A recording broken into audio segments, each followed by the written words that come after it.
Sa buong tour na to, ako si TJ Monterde. Pero ngayong gabi, ako si TJ Montreal.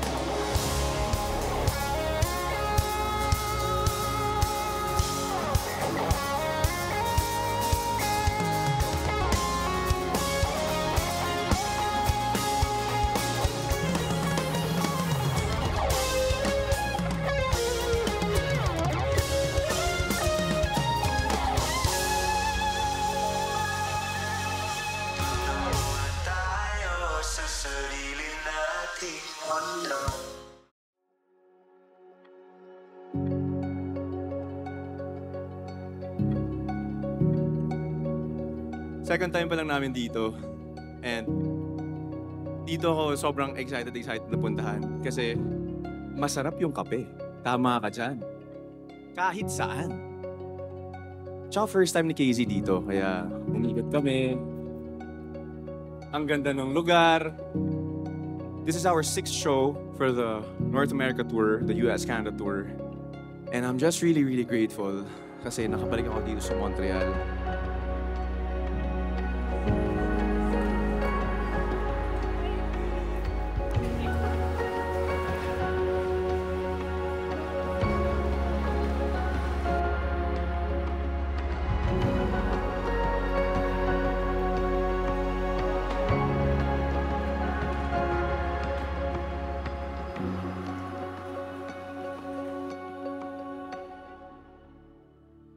To be honest, kinakabahan ako.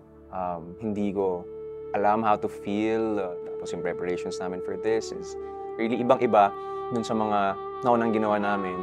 Especially with the usual gigs that we have. So ito medyo may ibang paghahanda closely with the band and with Direct John.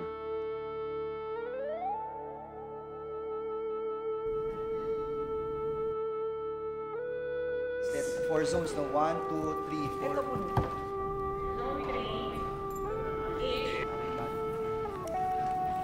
This is the center.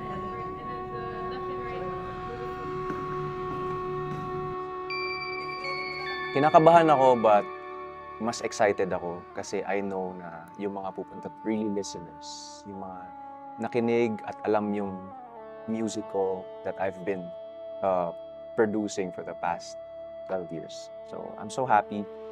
This is a season na sobrang wala akong ibang maramdaman kundi gratitude kay Lord. I prayed for this. So ngayon na nangyayari siya, I'm ready to face it. Kasi yung prayer ko the past few months is parang hindi na ako dun sa prayer na Lord, sana i-bless mo ako. Parang nandun na ako sa prayer na Lord, ihanda mo sa mga gagawin. So that's why ito yung nangyayari. So we've been preparing for this and we're ready.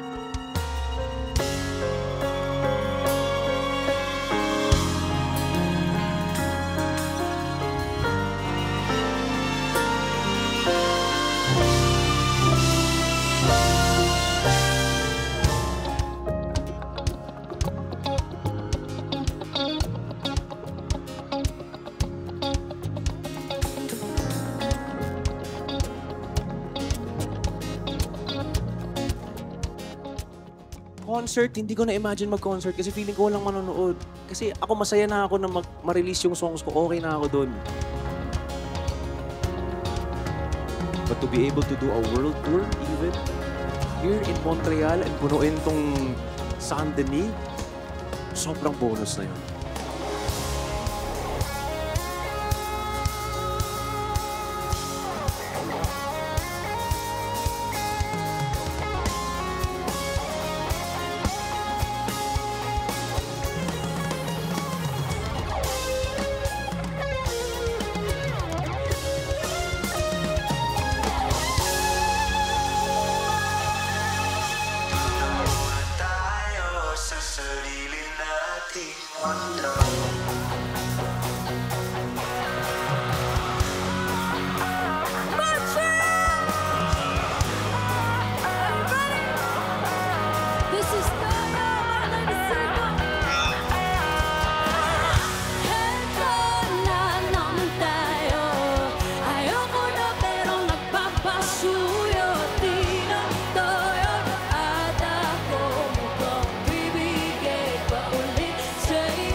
2023. That was exactly 2 years ago. That was March. At napuntahan ko itong very beautiful place in Alberta. It's called Banff. Napakagandang lugar.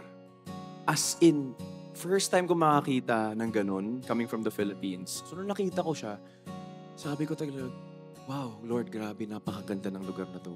As in, sobrang saya ng puso ko nung time na yun. But then, after a while, I realized, nandito ako, pero parang may kulang.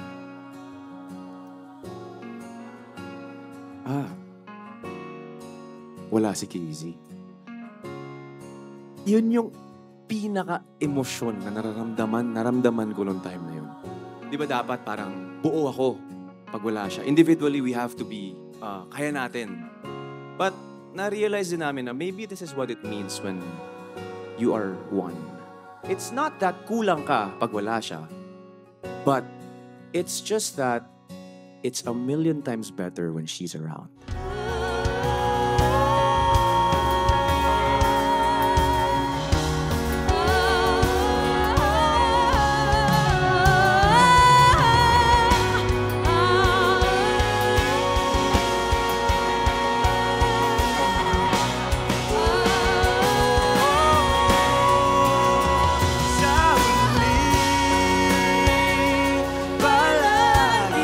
Let me hear you!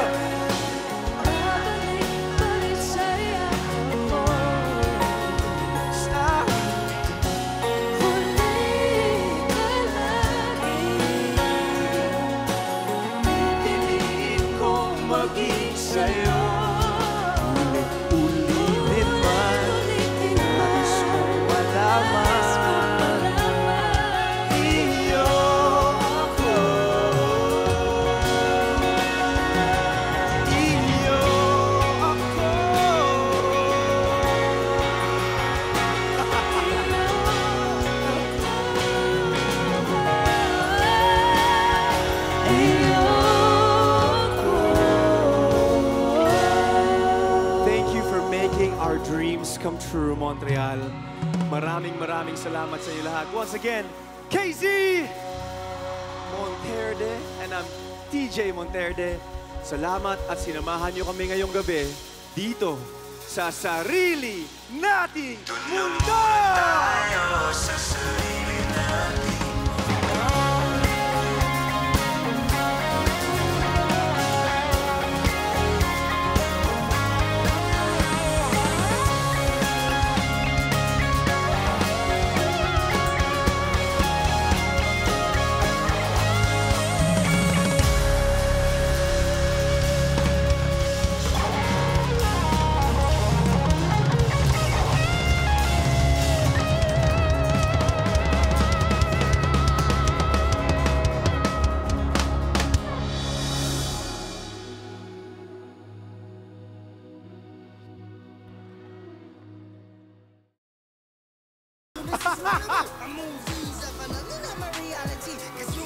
Oh my God! First time!